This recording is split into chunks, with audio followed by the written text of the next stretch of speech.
Qu'est-ce qui s'est passé en 1888? Pourquoi ce message de 1888? C'est le sujet que nous allons voir aujourd'hui. Tout d'abord, salutations à chacun d'entre vous. Et nous allons nous pencher sur le thème du message de 1888. 1844 nous parle, car le terme reste, nous puisons cela par rapport au désappointement.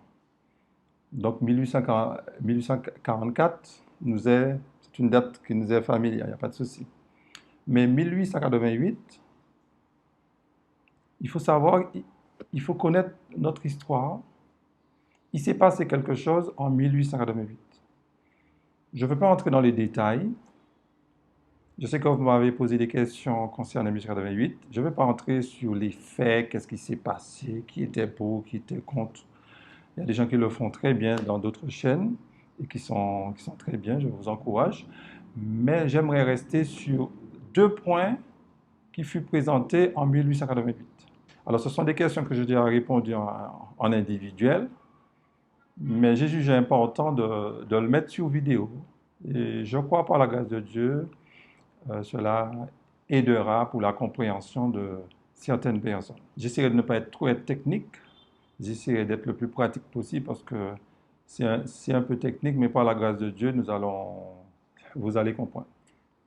Alors que Dieu nous ouvre l'entendement, qu'il nous bénisse et qui donne à sa parole vie dans notre esprit pour que ce ne soit pas une étude supplémentaire, mais que nous puissions ressentir la présence du Seigneur à travers ce que nous allons lire.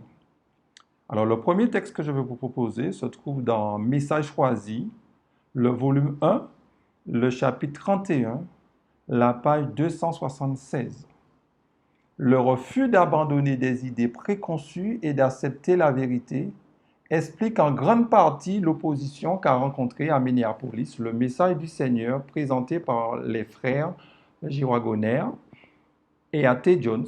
En suscitant cette opposition, Satan a réussi dans une grande mesure à priver notre peuple de la puissance extraordinaire du Saint-Esprit que Dieu désirait ardemment lui communiquer. L'ennemi a empêché d'obtenir cette efficience qui aurait pu caractériser la proclamation de la vérité au monde, ce qui aurait renouvelé l'expérience faite par les apôtres après la Pentecôte. On a résisté à la lumière qui doit illuminer le monde entier de sa gloire. Et ce sont quelques-uns de nos propres frères qui ont contribué pour une grande part à priver le monde de cette lumière. Il y a beaucoup d'informations ici. D'abord, à Minneapolis, qui se trouve à l'ouest des États-Unis, il y a eu une conférence générale, une grande conférence générale.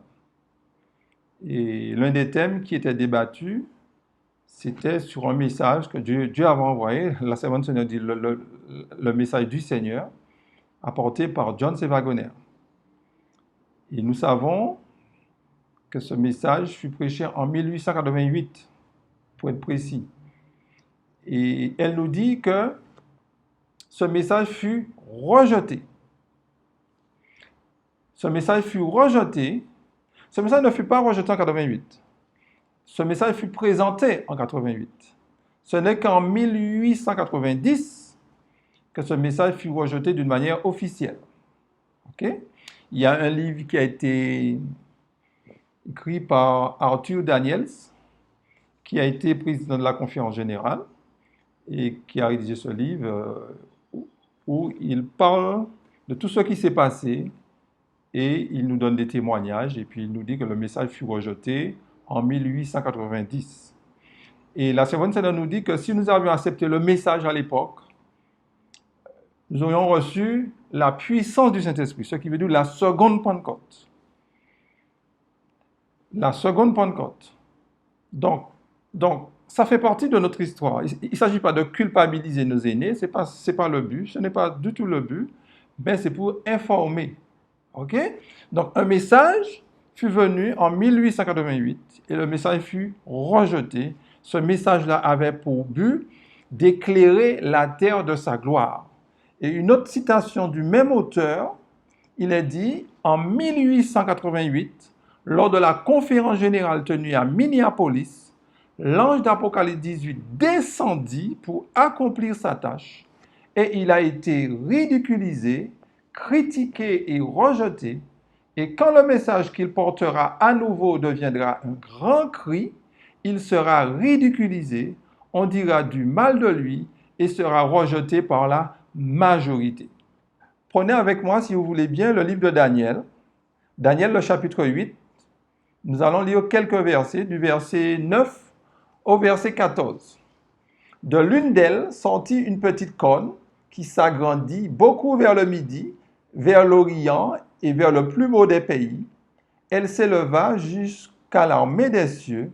Elle fit tomber à terre une partie de cette armée et des étoiles, et il les foula. Elle s'éleva jusqu'au chef de l'armée, lui enleva le sacrifice perpétuel et renversa le lieu de son sanctuaire. L'armée fut livrée avec le sacrifice perpétuel à cause du péché. La corne jeta la vérité par terre et réussit dans ses entreprises. J'entendis parler un saint, et un autre saint dit à celui qui parlait, « Pendant combien de temps s'accomplira la vision sur le sacrifice perpétuel et sur le péché dévastateur? Jusqu'à quand le sanctuaire et l'armée seront-ils foulés? » Il me dit, 2300 soirs et matins, puis le sanctuaire sera purifié. Nous avons ici un bouc qui a 4 cônes. Parmi les 4, il y a l'érection d'une qui est le système papal, qui va s'agrandir, qui va toucher tous les continents et qui va piétiner la vérité, qui va enlever le perpétuel. C'est écrit sacrifice, mais le sacrifice n'existe pas dans l'original. Bon, bref, on va insister sur ça une autre fois. Mais qui va enlever tout ce qui faisait la force de l'Église. Donc, la justification par la foi, le message sur la justification par la foi, le but de cette corne est de l'effacer, est de le pervertir, est de le faire disparaître. C'est le but. L'image aussi du sanctuaire devait pour lui disparaître. Et pour ce faire, les Bibles ont été confisquées, ont été brûlées. Les chrétiens ont subi la persécution. Vous connaissez les atrocités. Il y a eu énormément de martyrs, n'est-ce pas? Et Daniel, voyant cela, a demandé à Dieu combien de temps que cette corne va-t-elle dominer comme ça? Et la réponse fut donnée, 2300 soirs et matins, puis le sanctuaire sera purifié. 2300 soirs et matins est une période de temps qui commence donc à 457 et la date butoir des 2300 soirs et matins, c'est en 1844. OK? Ça, c'est pour ceux qui étudient le sanctuaire. J'ai fait le sanctuaire, je ne sais pas si je suis entré dans tous ces détails-là, mais je sais qu'il y a des personnes qui font le sujet du sanctuaire très bien. Donc c'est un sujet que vous connaissez très bien. Enfin, du moins, je l'espère. Alors, il y a un livre que je vous conseille quand même concernant le sanctuaire. Il n'y a pas photo. Je n'ai pas lu le meilleur. C'est La tragédie des siècles. Lisez ce livre. Il n'y a pas meilleur. OK? Donc, la papauté va ôter tout ce qui faisait la force de l'Église. La papauté va se substituer à l'Église chrétienne. Et nous connaissons, dans les années 1500, la grande période de la Réforme. On a l'incontournable Luther. On a tendance à dire que c'est lui le premier réformateur. D'ailleurs, une église qui porte son nom, l'église luthérienne, qui a énormément de millions, je crois près de 90 millions, un truc comme ça. Donc c'est une église dans la France, dans les Antilles. J'ai vu ça dans la Caraïbe, mais c'est une église qui n'est pas peut-être assez connue, très connue en Martinique, aux Antilles, mais c'est une église quand même qui est très connue dans le monde. Mais Luther a parlé de la foi, la justification par la foi. Il y a eu Luther, il y a eu Knox, il y a eu énormément, il y a eu Wesley, Hus, etc. Vous les connaissez, Calvin, etc. Et toutes ces personnes, d'une manière courageuse, ont affronté la grande église et ont prêché avec la lumière qu'ils avaient. Ils ont tout fait, ils ont laissé leur vie. Ils ont laissé leur vie, ils ont prêché. Luther a parlé de la foi. Hein, et en parlant de la foi, notre Église, justement, en 1844, parce que nous faisons partie du protestantisme, quoi que l'on dise, nous faisons partie du protestantisme, notre Église, en 1844, a eu le message du sabbat, certes, le message des 3 anges. Le message des 3 anges, on trouve aussi le sabbat. OK? Donc, notre Église est passée de la foi au sabbat. Et dans les années 1800, les autres églises nous reprochaient d'être sous la loi mosaïque. Et l'Église s'est entêtée à donner des explications, à justifier pourquoi elle observe le sabbat. Elle a mis trop l'accent sur la loi et elle avait perdu de vue le message de la croix. Le message de la croix.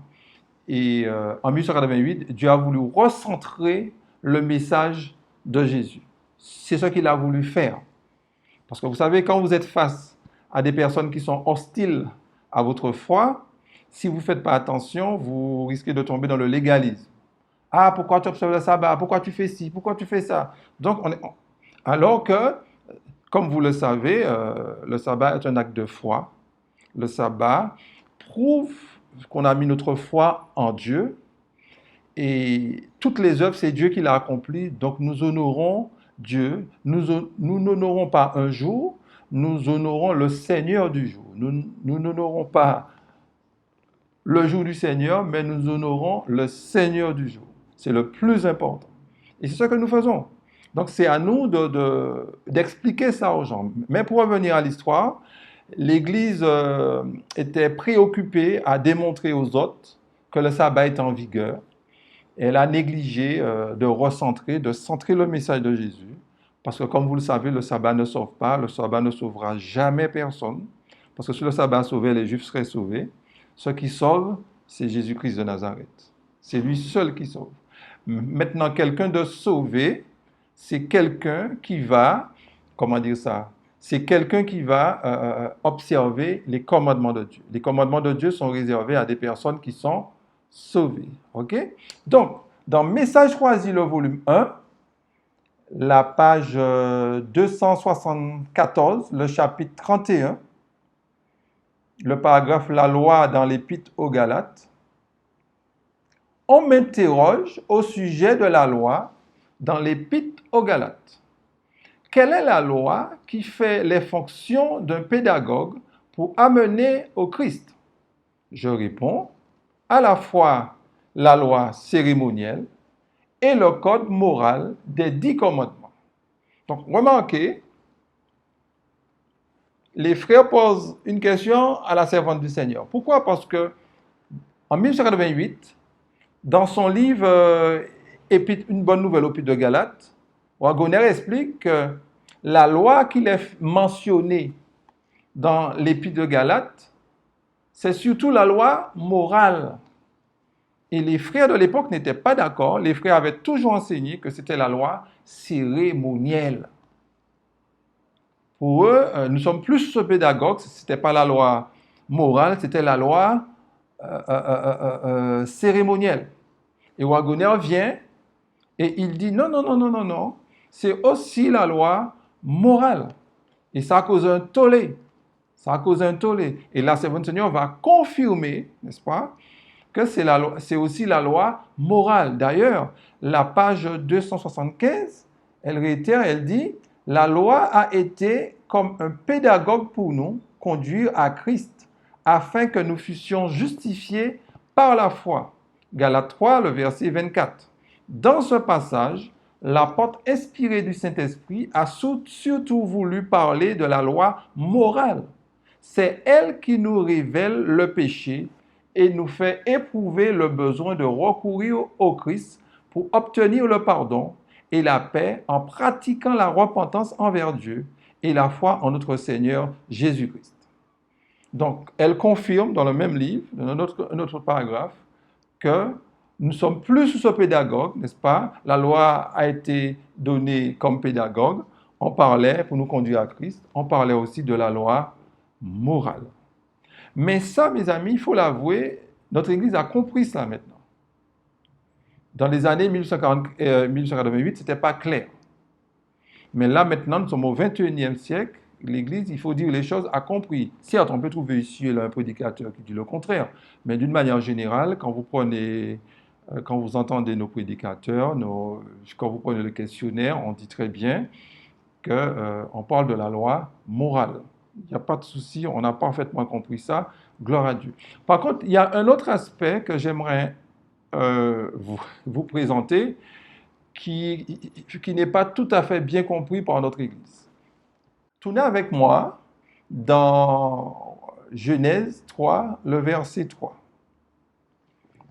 Mais quand au fruit de l'arbre qui est au milieu du jardin, Dieu a dit, vous n'en mangerez point et vous n'y toucherez point de peur que vous ne mouriez. Alors, je n'ai pas lu le verset précédent parce que c'est une histoire que nous connaissons tous dans le jardin d'Éden où Satan propose à Ève d'être un Dieu, semblable à Dieu. Semblable à Dieu. Et Ève, voulant être un Dieu, elle a mangé le fruit.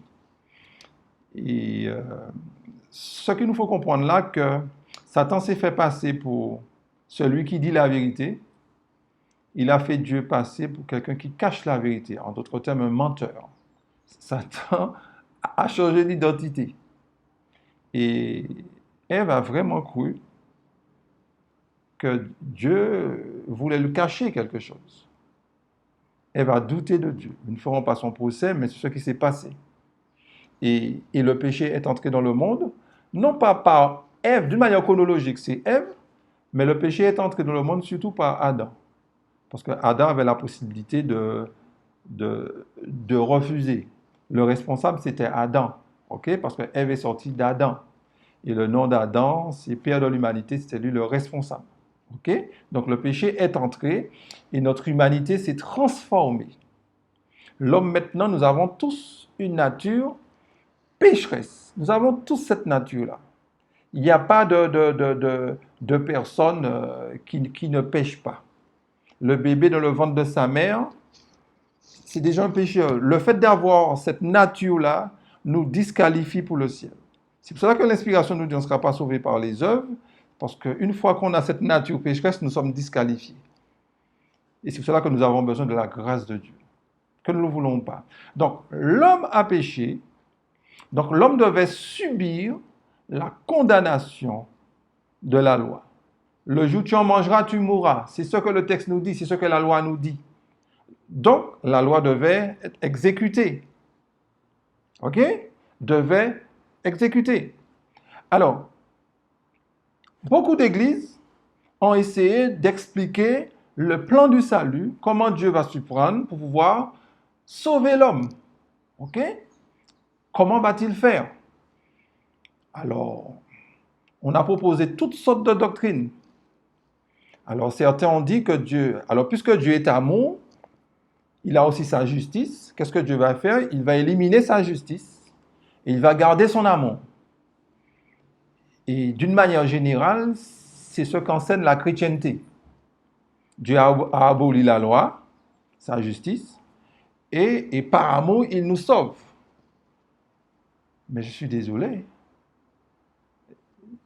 La loi n'aurait pas été satisfaite, puisque la loi doit... Écoutez, si Dieu a enlevé sa justice, pourquoi doit-il mourir? Pourquoi Jésus doit-il mourir? Non, s'il n'y a pas de loi qui condamne, Jésus n'avait pas besoin de mourir. Donc s'il est mort, c'est pour montrer qu'il fallait la pénalité de la loi s'accomplisse, se fasse. Donc Dieu va conserver sa loi. Il va aussi manifester son amour. Et le plan du salut est sans le secours d'aucune main. OK? C'est sans le secours d'aucune main. Et c'est ce que la réforme va proposer. Luther, quand il vient, il parle de la justification par la foi en Jésus. C'est ce qu'il a enseigné. C'est 95 thèses. C'est justification par la foi, non à travers les œuvres, mais en Jésus. C'est ce qu'il a proposé. Et il avait raison de proposer cela. OK? Donc, Luther va enseigner ça. Mais selon Luther, pour que Jésus puisse remplir ce rôle-là, pour qu'il puisse, comment dire, être qualifié pour remplir ce rôle, il fallait qu'il ait une nature sainte. Il fallait qu'il ait la nature d'Adam avant le péché. C'était la conception de Luther. Dieu qui prend notre place, et Jésus qui prend notre place, Jésus qui se substitue à nous. Comment s'est-il substitué en prenant notre place, mais en ayant la nature d'Adam, certes, mais avant le péché. Ça, c'était la conception de Luther. Et les églises chrétiennes ont toute cette conception-là. Même dans la nôtre, il y a beaucoup qui ont cette conception-là, parce que le texte nous dit aussi, l'agneau doit être sans défaut. Donc, si tu dis que Jésus avait la nature d'Adam après le péché, tu es en train de dire que Jésus avait un défaut. Puisque après le péché, cela signifie qu'il aurait une infirmité en lui. Je suis désolé, mes amis. Il avait la nature d'Adam après le péché. Pourquoi? Et je vais vous le montrer. Mais une chose qui est sûre, que si Jésus avait une nature sainte, il n'aurait pas pu mourir. Parce qu'il n'a pas connu le péché. Quelqu'un qui n'a pas connu le péché ne peut pas mourir. Et puis, ce qu'on oublie de dire, c'est que Jésus s'est fait péché pour nous. C'est vrai, il était sans défaut au départ. Il était Dieu, il était dans le ciel, il n'y a pas de souci. Mais quand il s'incarne, nous verrons plus tard quelle nature qu'il prend. S'il prend la nature d'Adam avant le péché, est-ce qu'il prend la nature d'Adam après le péché? Alors, quand Luther nous dit que Jésus avait une nature sainte, ça sous-entend qu'un juste mourrait pour des injustes. C'est écrit dans la Bible. La doctrine de substitution est dans la Bible, c'est écrit dans la Bible. Mais, prenons deux textes. Je ne vais pas être trop long. Prenons deux textes. Deutéronome 24, verset 16. On ne fera point mourir les pères pour les enfants, et l'on ne fera point mourir les enfants pour leurs pères, pour les pères, pardon. On fera mourir chacun pour son péché.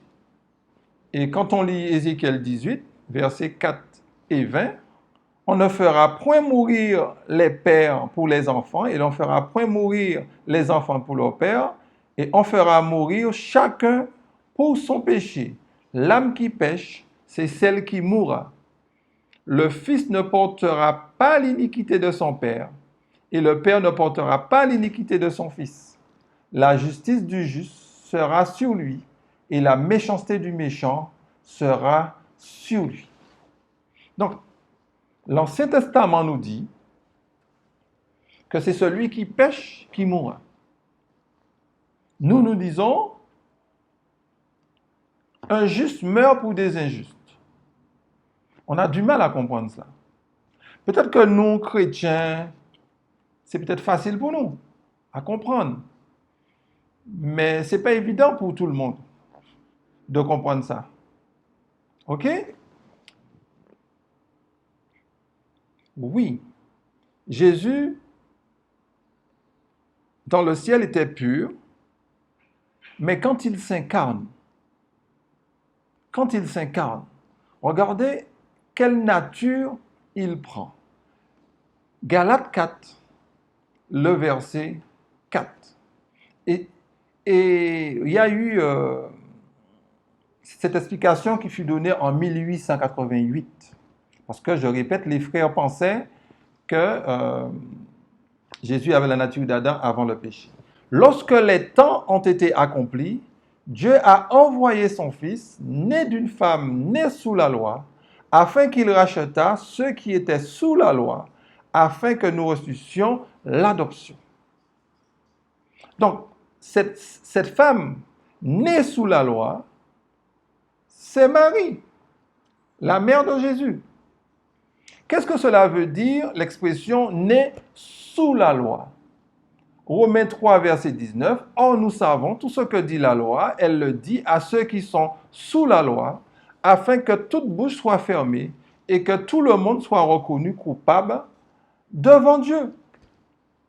Donc, être sous la loi, ça veut dire être sous la condamnation de la loi, avoir la bouche fermée. Personne ne peut regarder la loi et gonfler sa poitrine. Dire que je suis en accord avec la loi. C'est pour cela que la loi a été donnée afin que toute bouche soit fermée. Et que le monde, pas seulement le peuple juif, puisqu'on attribue la loi, c'était pour les juifs, et que le monde soit reconnu coupable devant Dieu par rapport à sa loi, mes amis. Nous avons tous transgressé. Parce que nous étions tous en Adam, quand Adam a péché. OK? Alors, Wagoner va expliquer ça dans son livre. Je vous ai tiré un extrait. La bonne nouvelle dans l'Épître aux Galates, ça a été à ma connaissance le premier livre qui a été écrit.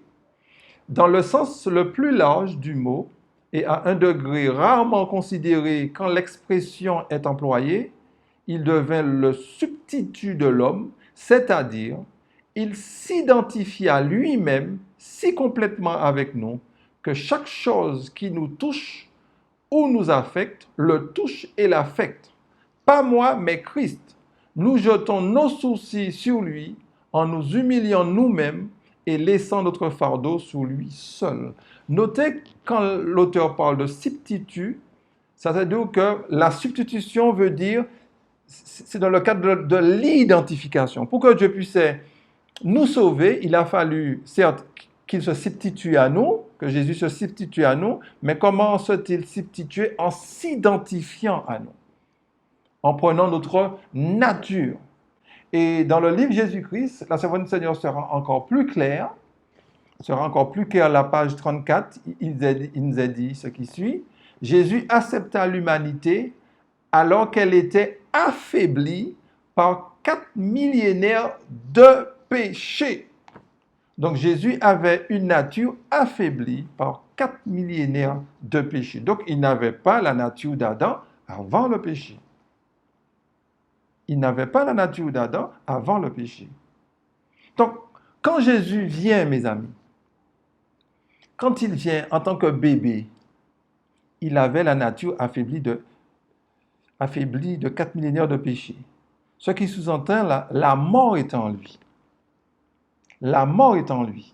Donc, si la mort est en lui, mes amis, cela veut simplement dire que, comment vous dire ça? Ce n'était qu'une question de temps. Jésus devait mourir. Si Jésus était mort par sa vieillesse, par une crise cardiaque, je ne sais pas quoi, Jésus devait mourir. Il est mort à la croix, ça c'est un autre sujet. Il fallait qu'il meure à la croix, il fallait qu'il soit maudit, ça c'est un autre sujet. Mais il fallait que Jésus meure. Une fois qu'il avait endossé notre nature pécheresse, la mort étant en lui, c'est une question de temps pour que la mort puisse l'engloutir. Vous comprenez ça? La mort était en lui. Ça c'est un mystère. Parce que Jésus, il faut dire aussi les choses, avait le côté divin et le côté humain. Okay? Le côté divin s'incarne, mais quand il va vivre pendant 33 ans, il ne va pas se servir de ce côté-là. Il va dépendre de Dieu par la foi. OK? Il va dépendre de Dieu par la foi. Donc, quand Jésus vient, mes amis, sur la terre, il vient avec notre nature pécheresse. Ou bien, si vous préférez, une nature pécheresse qui veut dire une nature affaiblie de 4 millénaires d'années de péché, parce que s'il n'avait pas cette nature-là, il n'aurait pas pu mourir. Une nature sainte ne meurt pas. Une nature sainte a l'immortalité en elle. On est d'accord? Donc, dans 1 Corinthiens 15, verset 45, c'est pourquoi il est écrit, le premier homme Adam devint une âme vivante, le dernier Adam est devenu un esprit vivifiant. Ici, nous avons deux Adam. Le premier, Adam qui nous a mis dans le péché. Je n'étais pas là, mais j'étais en Adam. Je suis un pécheur. Je suis un pécheur, pas parce que j'ai volé, pas parce que j'ai transgressé la loi de Dieu. Je suis un pécheur au départ parce que je suis en Adam. J'étais en Adam. Maintenant, j'ai accepté Christ. J'ai accepté Christ. Maintenant, je ne suis plus en Adam, en premier Adam. Je suis maintenant dans le second Adam. On est d'accord? Je suis dans le second Adam. Mais ici, vous avez deux Adams. Et le deuxième Adam, Jésus, le premier Adam se trouvait dans le deuxième Adam. Je ne sais pas si vous me suivez. Donc Jésus avait l'humanité en lui. Quand Jésus est mort à la croix du Calvaire, le premier Adam était en lui. La race humaine était en lui. Donc quand il meurt à la croix du Calvaire, que son nom soit béni, mes amis, car il est digne. Donc, dans le jardin de Sémané, par exemple, Matthieu 26, le verset 36 à 45, je ne sais pas si on va tout lire. Là-dessus, Jésus alla avec eux dans un lieu appelé Gethsémané et il dit aux disciples, « Asseyez-vous ici pendant que je m'éloignerai pour prier. » Il prit avec lui Pierre et les deux fils de Zébédée et il commença à éprouver de la tristesse et des angoisses. Il leur dit alors, « Mon âme est triste jusqu'à la mort, restez ici et veillez avec moi. » Puis, ayant fait quelques pas en avant, il se jeta sur sa face et pria ainsi, « Mon Père, s'il est possible que cette coupe s'éloigne de moi, toutefois, non pas ce que je veux, mais ce que tu veux. » On va s'arrêter là. Jésus s'est ressenti bizarre. Le péché de l'humanité commençait déjà à atteindre Jésus. Par conséquent, Dieu était en train de s'éloigner de Jésus. Jésus ne s'était jamais senti comme ça. C'était Jésus qui était toujours prêt à prier pour les gens, à bénir. Là, nous avons un Jésus qui demande de l'aide. Il réveille ses disciples pour prier avec lui. Prier, prier. Les disciples ne comprenaient pas ce qui se passait. Mais Jésus ressentait notre malédiction. S'il n'avait pas cette nature, mes amis, nous n'aurions pas pu ressentir ça, mes amis. S'il avait une nature sainte, nous n'aurions pas pu ressentir ça. Jésus n'était même pas encore arrêté. Jésus n'avait même pas encore subi le fouet. Du sang coulait déjà de son front. Comprenez ça? Donc, Jésus avait notre nature. Jésus ressentait les conséquences du péché. Nous, quand nous péchons, nous sommes à l'aise. Nous rions, nous voguons dans le péché. Mais Jésus ressent la chose. Jésus a vraiment pris nos péchés. Quand Jean-Baptiste dit, voici l'agneau, qui ôte le péché du monde. Ôter, comme je dis souvent, c'est prendre, c'est s'approprier. En d'autres termes, c'est lui le pécheur. En d'autres termes, c'est toi Jésus, c'est toi le transgresseur. C'est lui qui subit, c'est lui que Dieu frappe à la croix. Au lieu de frapper Adam, le jour où tu en mangeras, tu mourras, cette parole va s'accomplir. C'est accompli, quand Jésus est mort. Donc, c'est ce qui s'est passé. Donc, il fallait que Jésus ait notre nature. Et quand on dit que Jésus avait la nature sainte, on diminue l'œuvre de Christ. Et ce n'est pas tout à fait l'évangile, mes amis. C'est parce que ce n'est pas le but aujourd'hui, mais comme nous en avons parlé aussi, quand on a expliqué aussi la sanctification, il nous faudra comprendre ça. Quand nous allons aussi expliquer Jésus en tant que souverain sacrificateur, il fallait qu'il s'identifie à l'homme, c'est le plus proche parent, il fallait qu'il nous ressemble. Vous comprenez ça? Donc, dans Matthieu 27, le verset 45 à 46, depuis la sixième heure, jusqu'à la 9e, il y eut des ténèbres sur la terre. Et vers la 9e heure, Jésus s'écria d'une voix forte, « Élie, Élie, lama sabachthani » c'est-à-dire, « Mon Dieu, pourquoi m'as-tu abandonné » Donc Dieu avait réellement abandonné Jésus. Jésus représentait l'humanité. Et la loi fut satisfaite à la croix À la croix, on voit l'amour, mais la croix, on voit aussi la grandeur de la loi de Dieu. La grandeur de la loi de Dieu. Jésus, c'est notre sauveur. La croix, c'est tout pour nous, mes amis. La croix, c'est tout pour nous. L'histoire de l'humanité commence à la croix. Puisque l'histoire de l'humanité, on peut dire que c'est le livre de la Genèse, au moment où Dieu a créé Adam et Ève. Mais à la croix, Jésus va nous racheter. Jésus fera de nous des êtres nouveaux. Donc nous avons double raison de glorifier Dieu en tant que créateur, mais aussi en tant que nouvelle créature. Et si on comprend ça, on comprendra mieux, ça sera peut-être le dernier texte, dans 2 Corinthiens 5, verset 14, car l'amour de Christ nous presse, parce que nous estimons que si un seul est mort pour tous, tous donc sont morts. Si un seul est mort pour tous, ce seul-là, c'est l'humanité, c'est Christ, pardon. Ce tous-là, comme je disais, c'est l'humanité. Tous donc sont morts. Donc, quand Christ meurt à la croix du Calvaire, c'est l'humanité, c'est vous et moi qui sommes morts. Le jour où tu en mangeras, tu mourras, je suis mort. Le jour qu'on veut me condamner, le jour qu'on est prêt à me mettre à mort pour un péché, je peux dire que je suis déjà mort. Quand est-ce que je suis mort? Je suis mort à la croix du Calvaire. Quand Satan vous rappelle vos péchés passés, rappelez-vous que Jésus est mort pour vous. Et quand vous allez vous rappeler ça, vous allez confesser vos péchés, Jésus vous donnera la force aussi pour détester ce que vous avez fait, pour ne plus recommencer. C'est ça la puissance de la grâce. La puissance de la grâce n'est pas une affaire de gracier seulement, péché pardonné, mais c'est aussi une transformation. La grâce va jusqu'à une certaine transformation. Ne l'oubliez pas. Donc, quand Jésus a été crucifié, nous avons vu, nous avons tous été crucifiés.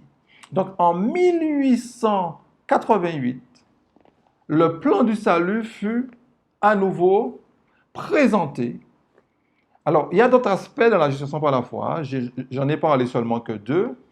Il y a, quand on parlait de la perfection, que je n'ai rien dit, il y a aussi un autre aspect dans Daniel chapitre 7 que John C. Waggoner parlait. Il y a d'autres aspects sur la justification par la foi. Donc, j'ai présenté 2 points, car c'était ces 2 points-là que j'ai eu à débattre le plus souvent avec vous. Et j'ai voulu présenter cela. OK? Mais sachez une chose. Ce que John C. Waggoner ont prêché, c'est ce que Paul prêchait. C'est ce que Jean prêchait, Jacques prêchait. Donc, nous sommes au 21e siècle. Nous devons toujours continuer à prêcher l'évangile éternel, parce qu'il est éternel. Mais permettez-moi quand même de vous dire que limiter toute la chrétienté au plan du salut, nous risquons d'être déçus. Parce que Dieu aussi a des messages additionnels. Dieu a des messages aussi à nous dire. Le Dieu que nous servons, c'est un Dieu qui parle. C'est un Dieu qui nous a sauvés à la croix. Nous avons parlé en quelques mots, qui nous sauve à la croix. Donc, Dieu, c'est notre sauveur. Et quand on accepte comme notre sauveur, il devient notre maître. Il est toujours notre sauveur avant d'être notre maître. S'il devient notre maître avant d'être notre sauveur, nous faisons du légalisme.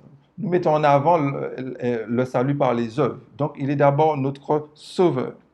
Après, il devient notre maître. Et puisqu'il est notre maître, il a des informations à nous donner. OK? Dieu a des messages particuliers pour son Église au temps de la fin. La base, c'est la justification par la foi, c'est ce qui sauve. Mais quelqu'un qui a accepté Jésus comme son sauveur et son maître est un élève et Dieu a des informations pour lui. J'aime énormément le message de John C. Waggoner. Je suis un passionné, ceux qui me connaissent le savent. Je suis un passionné, j'ai étudié ce message, je peux rester des heures à parler de cela, mais je suis aussi conscient, j'ai pris conscience de ça après, mais j'ai pris conscience que le message que Dieu a envoyé, le message prophétique est aussi important. Le message prophétique, c'est parce que Christ se trouve dans le sanctuaire. C'est plus l'agneau qui ôte le péché du monde, ce qui se passait dans le parvis. On doit toujours l'enseigner, il n'y a pas de souci. Mais Jésus maintenant se trouve dans le sanctuaire. Et il intercède pour les vivants. Et bientôt, il y aura le jugement des vivants. Donc, il faut se préparer pour ce jugement-là. Ce jugement-là est une bonne nouvelle. N'est-ce pas? Dieu veut que quand nous allons passer devant le trône, pour que nos œuvres puissent le glorifier, pour que nos œuvres puissent dire Amen, pour que nos œuvres puissent donner gloire à Dieu. Parce que Satan a accusé Dieu et à travers nos œuvres, nous allons dire Dieu, non, les accusations qui sont portées contre toi sont fausses. Regarde ce que tu as fait avec nous. Donc, que Dieu nous bénisse. Le message de 1888, très souvent nous tombons dans des polémiques stériles. Je sais qu'il y a des associations, il y a des ministères indépendants qui promouvoient les écrits de John C. Waggoner. Je ne peux que les encourager, qui vendent les livres de John C. Waggoner. Il faut tout faire pour promouvoir ces livres, parce que ces livres sont vendus. Mais je tiens quand même à dire, ne faisons pas ça un moyen de conflit, des conflits avec ça. Tirons le beau message qu'il y a dedans. Mais sachez une chose, que le message de John C. Waggoner, c'est le message de Paul, c'est l'évangile éternel.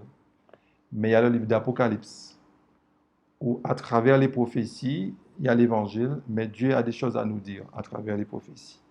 Car bientôt nous allons traverser une autre situation, le nouvel ordre mondial. Seuls ceux qui vont refléter le caractère de Jésus qui pourront résister à toutes les pressions. Donc le message de la justice par la foi est indispensable pour nous préparer. Et pour notre compréhension, nous avons besoin d'étudier les prophéties bibliques. Et ces prophéties-là vont nous permettre de mieux nous préparer. OK? C'est parce que bientôt, la démocratie, toutes ces choses-là vont disparaître. On ressent déjà la dictature qui arrive à grands pas. On le sent. Mais nous ne sommes pas encore là.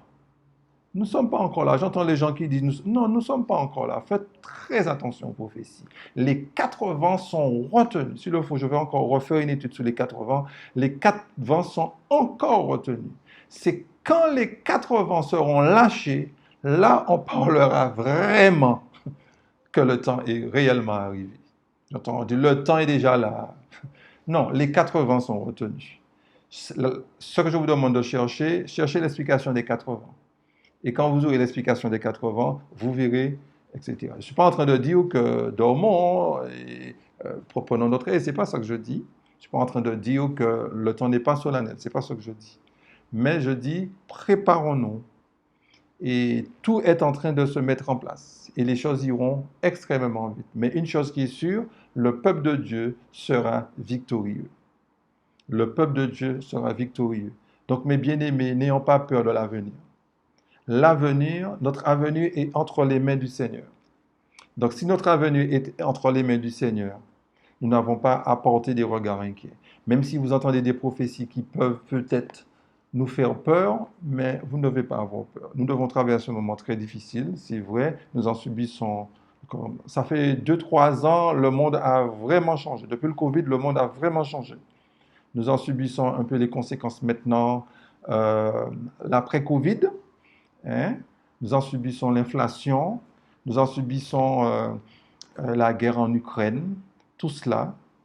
Et il y a un événement qui va bientôt arriver, même avant le nouvel ordre mondial. Et j'attends ce moment-là pour pouvoir faire davantage de vidéos. Je fais des vidéos tous les 2 mois à peu près, mais bientôt je le ferai presque chaque semaine et vous saurez pourquoi. Donc, mes bien-aimés, puisse Dieu nous bénir et nous aider à passer. Revoyez encore la vidéo comme vous le faites très souvent. Que Dieu nous bénisse.